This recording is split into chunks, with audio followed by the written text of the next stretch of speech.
fee report, which is a continuation from our last meeting. Dana. Yep. Thank you. This evening you have in your packet the impact fee report for fiscal year 2021. This was prepared by former Finance Director Dahlman while he was still here, but we just never did get it on the agenda. So I'll briefly review it with you. It's the same report that we do annually, in which our city code requires the presentation of the annual report to the City Council. As you can see, impact fee cash balances have increased over the past year, which is expected given the growth that we're seeing in our building. The cash reserves did grow by about $1.2 million from fiscal year 2020, and those vary by each type of impact fee. Impact fee revenues, as you can see, have, when you look at this report, it's important to recognize the timing of when we've done adjustments to our rates. In fiscal year 2020 was the first year that we actually had our rates fully adjusted for the impact fee study that we had done in 2018. And so you'll see that some of the impact fees actually decreased in the amount of revenue collected. However, that was expected. And that really has to do with our paved trails, our emergency services center, city hall, and stormwater, and the park maintenance building. Paved trails, we did actually do a slight increase when we adopted new rates back in 2018. The water and wastewater impact fees, we are seeing, wastewater kind of held steady over the past year while the water impact fees also increased. Generally we're seeing, that we're following, the building permitting. What you'll see in fiscal year 21 is that we did go up slightly, and again, that has to do with a rate increase that was subsequently adjusted for in January of 19, and then also again in September of 19 for our water impact fees. And to just do a little history there, when we increased the water impact fees, it was due to the addition of the water treatment plant expansion project that we didn't actually have calculated within those rates that we had learned about because of the need for additional capacity.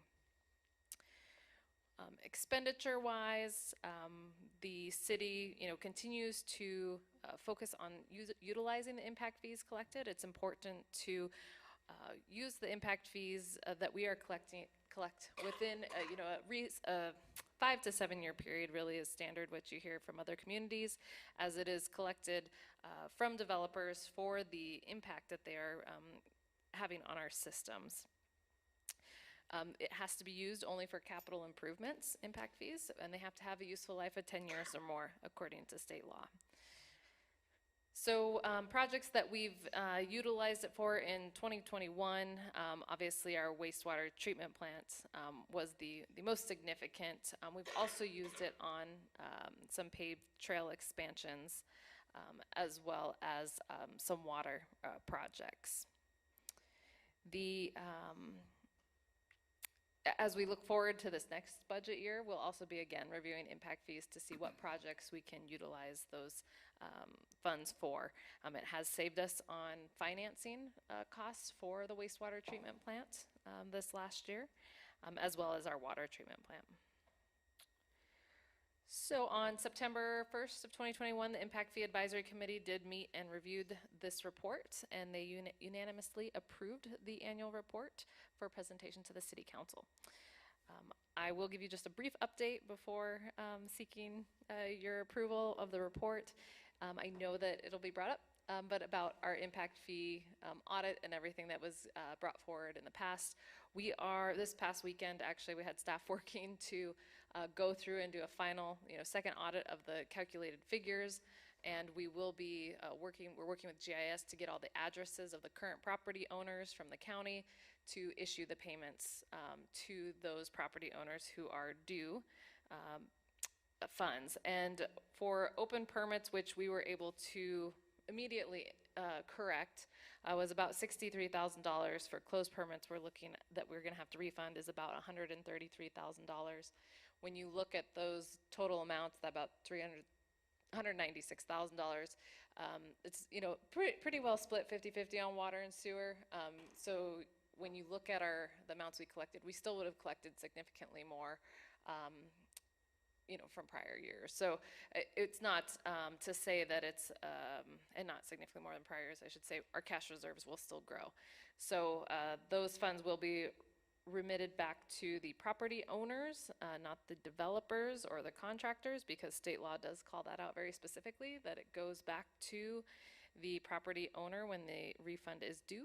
And we have sought legal counsel and through our auditors that a refund would be due when it's estimatable and actually found. So, and it makes sense from a financing perspective in that the property owner paid for a higher cost of the build or the purchase of the home, that impact fee would be included in the cost to purchase. So we do have an FAQ on our website for people that are interested in what the audit means, what permits were affected, and as time permits, I'll eventually get everything wrapped up into a report. I got a nice stack on my desk, so anybody who wants to come help tie that up can, but we will get to that eventually. So our auditors will be on site March 1st, and so that is something that they will be also looking at during the financial audit this year. But if you have any questions on the annual report, I'm happy to answer them. Thanks, Dana.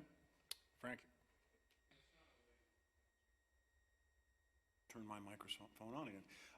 Dana, this is just, and this can be just an absolute swag. What is the average refund going to be for those that were affected? We're talking $100, $200, not thousands of dollars. Let's see, I can see what my computer says. The standard, if you had one, I think if it was one or two one shower that was miscalculated, it's about $426. Okay. We do, I would say, you're probably looking upwards of maybe more like $700 to $850 for the average. There are Okay. some that are much higher, and then there are some at that $426, $427.